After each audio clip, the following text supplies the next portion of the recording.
masuuliyiin culculus oo ka tirsanaa xisbiga mucaaradka ah ee Wadani ee deegaanada laastoomaare iyo Dhoomo oo ka tirsan degmada Afweyn ee galbeedka gobolka Sanaag ayaa waxay maanta codeer ku sheegeen inay kalsoonidii iyo taageeradiiba kala laabteen xisbiga Wadani isla markaana Iska Casiley xilkii oo hayeen xisbigaasi waxaana masuuliyiintani si rasmi ah maanta ugu soo biireen xisbiga muxaafidka ah ee Kulmiye munaasabadaas oo ay kala soo qayb galeen garabka xoojinta xisbiga Kulmiye oo uu hogaaminayo siyaasi Cabdikariim Qaalib Cabsiye iyo qurbo joog ayaan la roob la dhuxul ugu horreyn waxa halkaasi ka hadlay masuuliyiinta Iska Casiley xilkii oo hayeen xisbiga Wadani oo ka warbixiyay ulajeedka ay soo casileen waxayna yiraahdeen doomidii xisbiga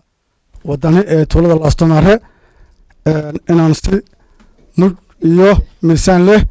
isla wareejiyay oo uga diyaariyay xisbiga Wadani si mud iyo miisaan leh ugu wareegay xisbiga Kulmiye ee talada haya anaga oo gudoomiye xisbiga Wadani oo haweenka garabka haweenka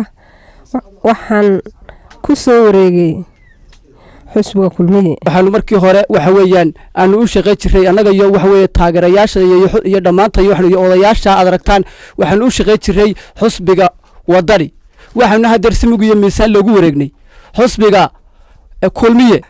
inaanu wareejinay oo simig loogu wareegnay xisbiga Kulmiye iyadoo ay koosgareysay kun cod baayaal magaalada laastoomaare kunkiiba waxay noqdeen Kulmiye sidoo kale waxa iyaguna halkaas ka hadlay soo dhaweeyay masuuliyiintan Iska Casiley xilkii oo hayeen xisbiga Wadani siyaasi Cabdikariim Qaalib Cabsiye iyo qurbo joog ayaa la roob la dhuxul waxayna yiraahdeen in galbeedkeeda tuulooyinkii aan marnay oo dhan dadkii aanu ka dhignay Wadani dhamaantood waxay ku soo biireen xisbiga talada haya mowqifkii aanu ka qaadanay xisbiga Wadani ayay shacabkeena la qaateen waana ku mahadsantihiin inaad mowqifka nala qaadateen markii hore sanadii bar baanu taageerinay xisbiga Wadani gabagabadii waxay noqotay inaanu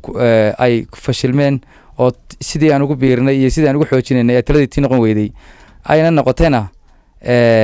waxaan islahayn xisbiga Wadani waxba wada leediin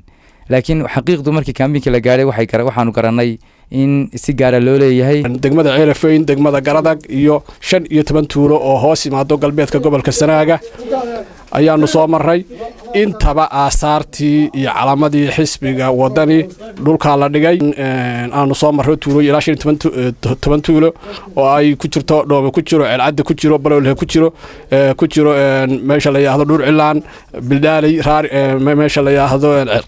Dibir Hulul dhammaan laastoomaare hadda joogno intaaba waxa weeye taageerayaashii iyo gudoomiyaashii way wada casileen waxayna ku biireen xisbiga Kulmiye ee talada haya